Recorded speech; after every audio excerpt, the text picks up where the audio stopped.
this is the tool sharpener. Now, if I show you, you can see the angle across there. That angle there is 11 degrees. Now, when it presents it to the wheel, it gives you that, which is your diamond cut. Now, what you've got to remember is when you make these things, this particular one, you have to allow for the diameter of the wheel, which is, in my case, is an 8-inch wheel. So, but that's how it goes. And then when you push it up to the wheel, that is what you end up with. And that is your diamond cut. And don't forget, it's that simple to make. Right, in the middle, you'll see I've put a V. Right, there's a V there. And at the bottom of the V, you'll notice there's a little groove. And that is to allow that to go in. Because when you cut a V, it doesn't cut to the bottom.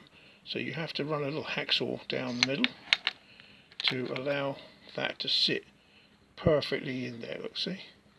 Now the gap between there and there is 8mm.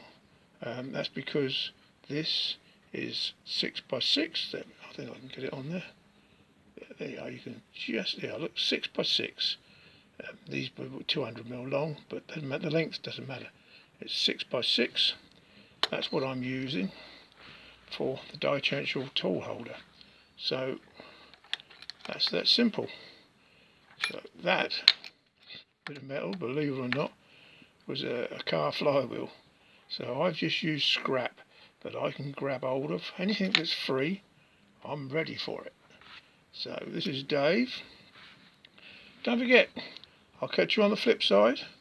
Don't forget to subscribe and don't forget the thumbs up. We'll catch you all later. Don't forget, thanks for watching. Bye-bye. Whoosh, we're gone.